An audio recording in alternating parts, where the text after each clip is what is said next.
Everyone, welcome. मैं रेवती और आज इस वीडियो में लेके आई हूँ कि जो भी हम सीखते हैं दूसरों से, यानी जब हम लॉ ऑफ अट्रैक्शन की चीज़ें सीखते हैं या फिर किसी हीरो को आइडियलाइज करते हैं और उनकी कुछ एक दो जो कोट्स हैं उसे देख के हम अपने जीवन में उतारना चाहते हैं, तो वो कर अगर आप रहे हैं तो मैं कहूँगी रुको।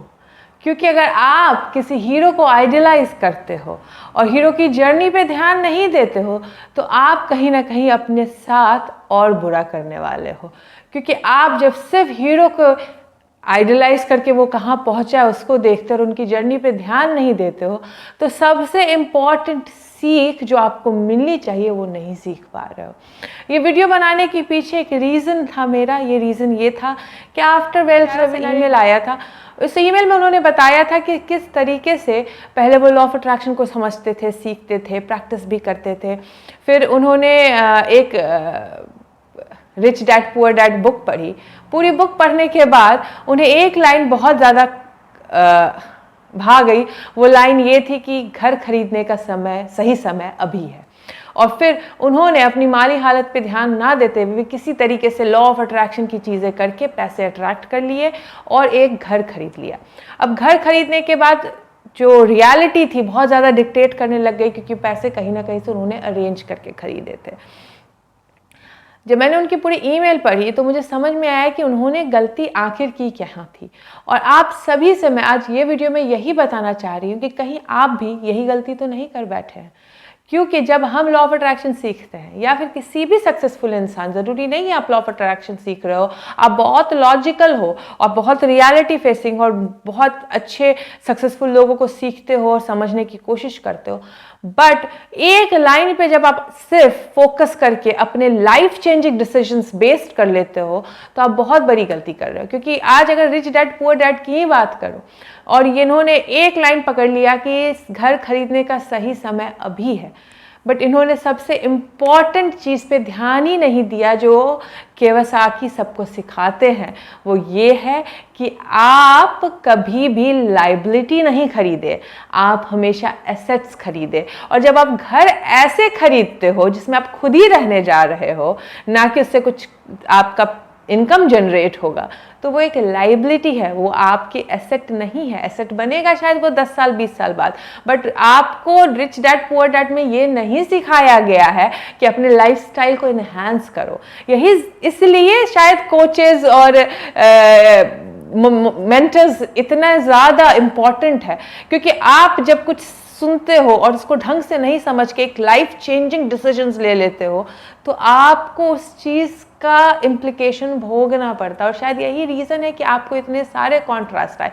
आपने पहली गलती कर दी कि आपने 10 जगह से कर्ज लेके एक लाइबिलिटी खरीदी और फिर उस लाइबिलिटी को देखने के बाद भी शायद आप संभल जाते, बट वहां से और आपने गलती कर दी कि भाई और वेल्थ के नियमों को तोड़ के कुछ और चीजें शुरू कर दी जो आपको नहीं करनी चाहिए थी।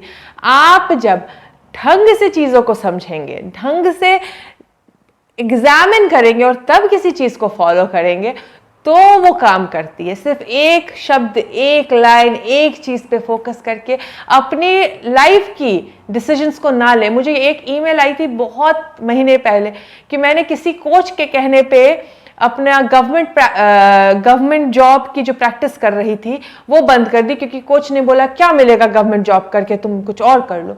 मैं आप लोगों से ये बोलना चाह रही हूँ कि आप लोग किसी की भी बात क्यों मानते हैं। मैं आज तक इस चैनल पे 1 साल हो गया, कभी भी आप लोगों को लाइफ चेंजिंग डिसीजंस खुद से लेने बोलती हूँ। सजेशंस देना मेरा काम है, इस तरीके से आप अपनी डिजायर पूरी कर सकते हो। लेकिन दूसरे के कहने पे शायद उनके कहने का मतलब कुछ और हो, शायद उनकी रियलिटी कुछ और हो, शायद उनकी डिजायर्स कुछ और हो, और आप अपने डिजायर को मार रहे हो दूसरे के कहने पे।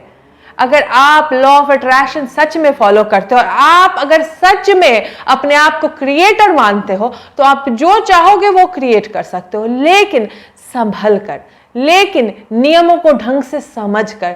लेकिन जब आप कुछ भी करते हो तो जो चीज को देख के आइडलाइज करके करने जा रहे हो, उस इंसान, उस चीज, उस लोगों की जर्नी को तो देखे।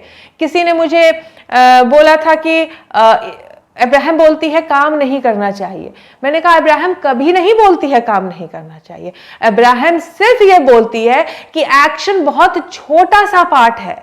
जब आप अलाइनमेंट में आके एक्शन लेने जाते हो तो आपको एक्शन स्ट्रगल नहीं फील होता है। अब्राहम ने कभी भी आपको एक्शन लेने से मना नहीं किया, क्योंकि हम इस दुनिया में जी रहे हैं जहां पे एक्शन लेना जरूरी है। लेकिन डिफरेंस यहां आती है कि आप जब एक्शन लेते हो अलाइनमेंट के साथ तो आपको बहुत ही एफर्टलेस लगता है वो एक्शन, और जब आप बिना अलाइनमेंट के एक्शन लेने जाते हो तो एक्शन स्ट्रगल भरा लगता है। कुछ लोग बोलते हैं कि हम लॉ ऑफ अट्रैक्शन से या मेडिटेशन करके सब कुछ पा लेंगे। पिछले 7-8 साल से मेडिटेशन कर रही हूँ, कभी भी मेरे ऊपर से आसमान नहीं फटा और मेरे गोद में नोट के बंडल नहीं गिरे। कुछ करना पड़ा उस नोट के बंडल को पाने के लिए। तो अगर कोई भी कोच, कोई भी गुरु आपको ये बोल रहा है कि सिर्फ बैठ के जपो और तुम्हें चीजें मिल जाएगी, तो मैं कहती हूँ आप कहीं ना कहीं उनकी बातें नहीं समझ पा रहे हो। क्योंकि अगर वो कोच, वो गुरु है, वो भी तो सेमिनार्स ले रहा है, वो भी तो स्टूडेंट्स को सिखा के एक्शन कर रहा है, वो भी तो उतनी देर बैठ के प्रवचन दे रहा है, तो उसने तो एक्शन करना नहीं छोड़ा। बट उसकी बातों को ढंग से नहीं समझकर आप एक्शन करना छोड़ देते हैं और फिर सोचते हैं लाइफ क्यों नहीं बदली। एक्शन हमेशा रहेगा, लेकिन जो एक्शन सही अलाइनमेंट में लेते हैं, जो एक्शन ग्रीड बेस्ड नहीं होता है, जो एक्शन नियमों पे चलकर पूरी की जाती है, वो एक्शन आपको सोच से बहुत ज्यादा फल देके जाता है। तो भाई आप लोगों से भी कहती हूँ, अगर आप कोई बुक पढ़ते हैं, अगर आप किसी सक्सेसफुल इंसान की लाइफ जर्नी देखते हैं, तो शायद एक लाइन या एक बुक पे बेस्ड होके अपने डिसीजंस ना लें। जैसे अगर आपको पसंद आई थी रिच डैड पुअर डैड, तो मैं आपकी जगह होती तो उनकी बाकी बुक्स भी पढ़ती, उनके बाकी लेक्चर्स भी सुनती, ताकि मुझे समझ में आता कि क्या है एसेट, क्या है लाइबिलिटी, कैसे अपने आप को फाइनेंशियली इंडिपेंडेंट किया जाता है। मैंने भी पढ़ी है रिच डैड पुअर डैड, और मेरी लाइफ के बहुत सारे decisions rich dad poor dad के सिद्धांतों पर बेस्ड है। लेकिन मैं एक लाइन को आइडियलाइज नहीं करती हूँ। घर खरीदने का सही समय अभी ज़रूर है, लेकिन वो घर आपको इनकम जनरेट करके देनी चाहिए, लायबिलिटी नहीं बननी चाहिए आपके ऊपर। क्योंकि जब आप अपने लाइफ के वेल्थ के नियमों को ढंग से फॉलो नहीं करेंगे तो आपको हमेशा स्ट्रगल फील होगा, और जब तक आप स्ट्रगल फील करते रहोगे, जब तक आपका फोकस हमेशा कमियों पे रहेगा, तो आप कभी भी अबंडेंस नहीं मैनिफेस्ट कर पाओगे। तो आज से मैं अपने सारे सब्सक्राइबर्स को बोलना चाहती हूँ कि प्लीज़ जब कुछ भी एक बुक पढ़े या किसी की एक शब्द सुने या एक लाइन सुने, तो उनके बाकी पहलुओं को भी सीखे समझे। क्योंकि कई बार जो बहुत सक्सेसफुल इंसान होते हैं अपनी इनिशियल जर्नी को भूल जाते हैं, और अपनी इनिशियल पार्ट में जो उन्होंने किया है उसको एडिट करके चीज़ें बताने लग जाते हैं, इस अजम्पशन के साथ कि ये तो लोगों को पता ही होगा। बट ज़रूरी नहीं है कि हर इंसान आपके ही लेवल में एग्जिस्ट कर रहा हो। आपको एक टीचर बनकर बिल्कुल ज़ीरो से शुरुआत करनी होगी, तो ही इंसान आपकी बताई हुई चीज़ों को अमल कर कर अपनी लाइफ चेंज कर सकता है।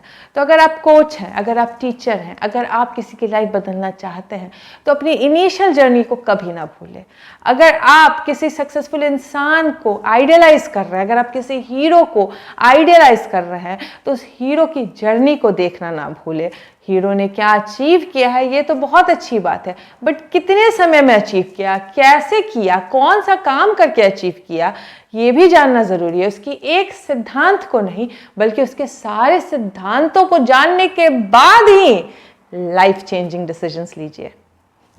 होपफुली ये वीडियो आप लोगों को हेल्प करे, और आज से कुछ नया सीखना चाहते हैं तो गो ऑल इन, पूरी तरीके से सीखिए। क्योंकि अधूरा ज्ञान आपको फ़ायदा नहीं देता है बल्कि नुकसान करा देता है। मिलती हूँ अब आपसे नेक्स्ट वीडियो में। Take care, good bye.